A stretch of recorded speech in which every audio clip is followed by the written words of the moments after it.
So, as a congressional committee investigates former President Trump and the events of January 6th, there's another political scandal in the news, one that began 50 years ago tonight with a break-in at the Watergate Hotel. That burglary would expose a criminal conspiracy that reached all the way to the White House.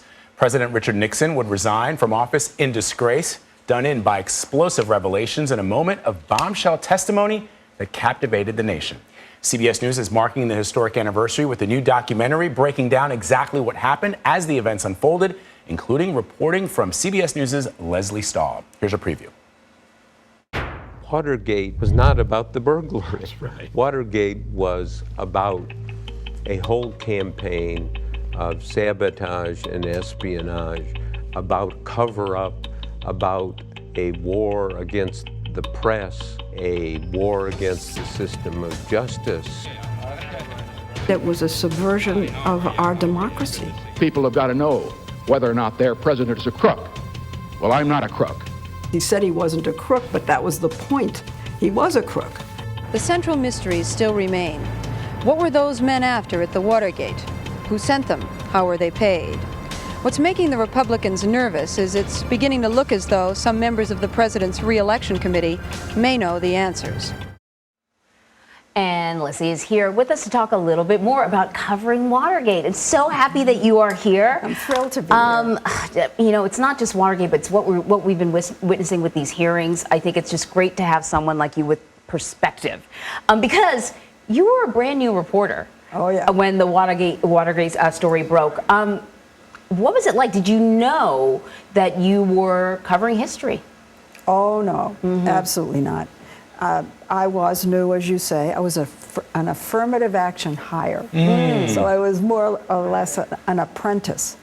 And that they sent me to cover the Watergate break-in is a measure of how insignificant they thought it was. Right, I can imagine that they probably said, hey, Mud, do you want to go do this? And he said, send the kid. Yeah, right? Precisely. It was thought of throughout the journalistic community in Washington, a nothing burger. But I went into the arraignment. There was only one other reporter in the courtroom, and that was Bob Woodward at the Washington Post, and he was on their Metro page. So, you know, they were going way down the list, even at the Washington Post. But right away in the arraignment, you realize that these burglars were more than just local burglars. They had $100 bills with consecutive numbers. They had strange things in their passports. They were Cubans. And we had the Bay of Pigs. You know, there was just all these funny references and connections to the CIA. So you knew something was fishy right away. I did anyway. One of the things that I think is remarkable, and you write about this, it's on our website and it's part of this documentary, is prior to Watergate, the Washington press corps and generally journalists treated the president in a different style, in a different manner than after Watergate or even during Watergate. In other words, you know, we all have read the stories about how most reporters knew about President Kennedy and some of his indelicacies and the things that he was doing, but chose not to, his affairs. His affairs. Let's put it, yeah, exactly. And other things that they just said, well, you know, it's the president of the United States. We're not going to bring that into our reporting. What changed after Watergate? Well, I think reporters thought that we failed the public by not talking about Nixon's character.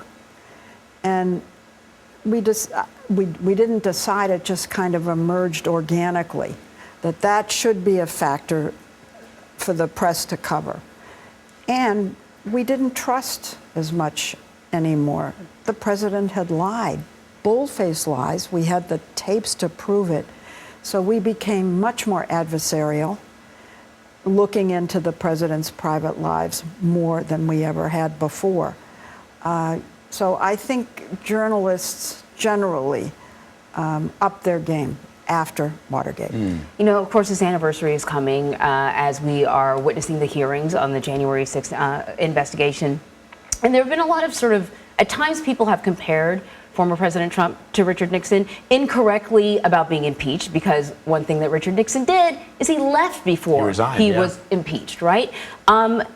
And so I'm sort of curious, as you watch these hearings now, how do you compare them to the Watergate hearings? Compare and contrast. Well, there are similarities, and one is that in both cases, the case against the White House, the president, built slowly, and it was more a drip, drip, drip back then. As I'm beginning to feel, maybe this is too. They're different. First of all, in Watergate, the president was in the White House. Right. And this president is not, and that does make a difference.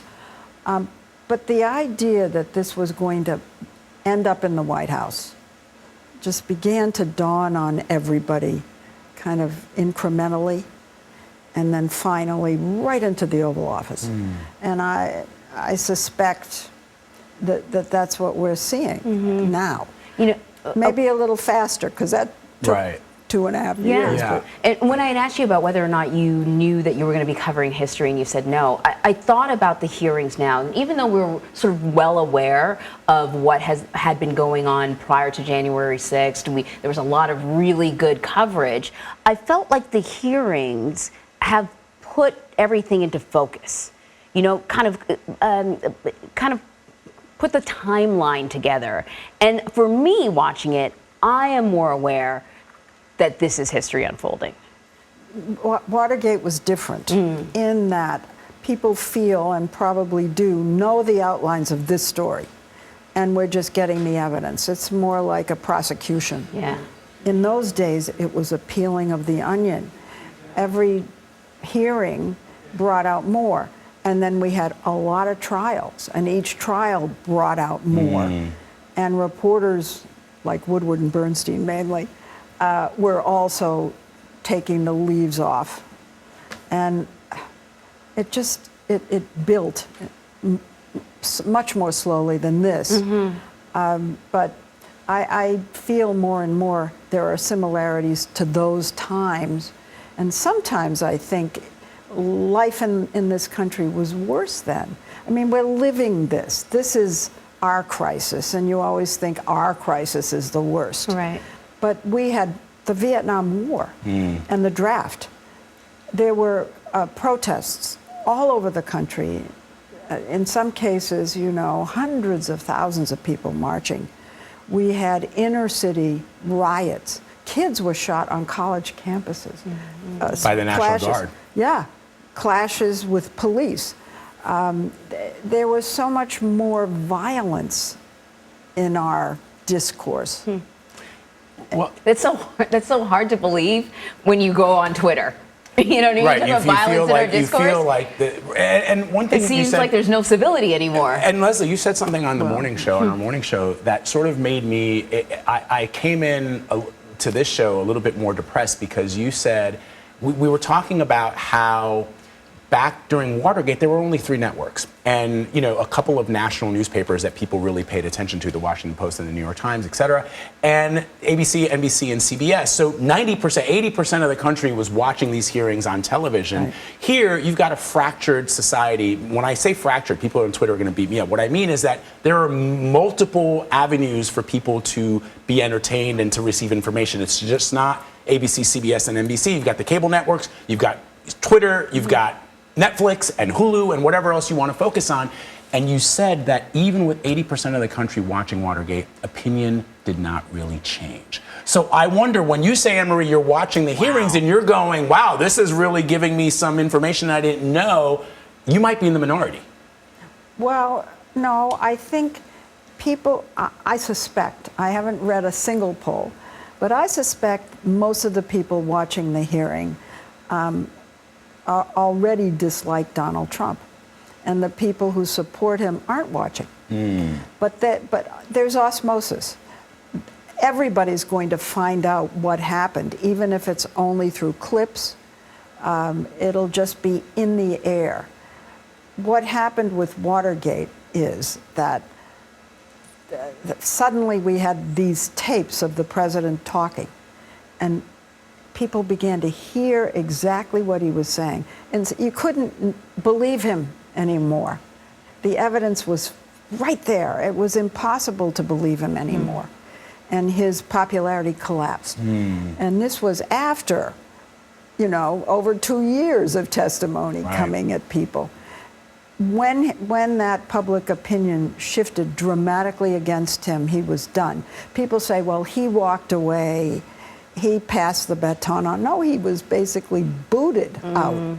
And he lost all support in Congress among the Republicans because of public opinion. But that's key, right? I Losing do think support that's key. amongst Republicans, which we Yes. have not seen yet And with this I think the to myself, prior administration. part of the challenge is we're living in a time where you could hear the president say something very clearly and no. interpret some. It's it's a misinformation. No. Okay. It's amazing that we got those tapes. Unusual, extraordinary. First of all, a guy came and testified before the Senate and broke the news that there was a taping system. Then one of the reasons this lingered as long as it did was because Nixon fought the subpoena for the tapes. The tapes, yeah. And it went on and on and on. And finally, Supreme Court said, come on, President, you have to turn those tapes over. It wasn't voluntary. It wasn't, oops, look, we can hear the president's voice. It was legal. It was congressional. It was press pressure. And finally, we got the tapes. We're not, I don't know.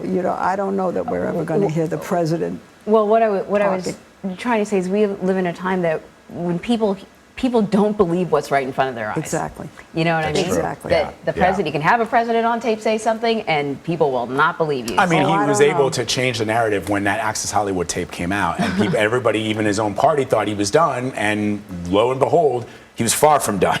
That is such a good point. Right? But over and over. Yes. Over and over again. Well, he can't survive this. And Yet he survives. And I think that that's sort of what has probably changed over the last 50 years is that Nixon held great popularity. Yeah, he was very popular. People don't realize how popular he was. He maintained it. And there is that similarity. Yeah. There was a lot of evidence. I remember Woodward saying to me the night before his re-election, well, he's not going to win. Woodward said that. Wow. That's amazing. And then he won in a landslide. Huge landslide. Unbelievable. And we've talked about this, Anne-Marie, how Richard Nixon as a president could have been one of the great presidents, right? I mean, you've talked about how you said you were affirmative action hire. Who implemented affirmative action? Exactly. It was President Richard Nixon, a Republican. That's remarkable. He was to me. an environmentalist. Right. He started the Environmental Protection Agency. He was great on civil rights. Yeah. People forget that he did do a lot that anybody could admire. And, Just lost it all. we're all complicated. Yes. That's a great way to sum it up. That is very, our producers are blowing up our rundown as we speak, but this has been such an honor to be on this set with you, thank Lesley. you. I've been a fan of yours since, You guys do a great job. I've been, you've been around for a while. You have a shiny new set. Yes, it is very cool. I was on your other set. Yeah, she was here in the You guys beginning. are coming up in the world. Leslie, it's so great to have you. Thank you very, very much. Pleasure. I'm excited to see this full documentary.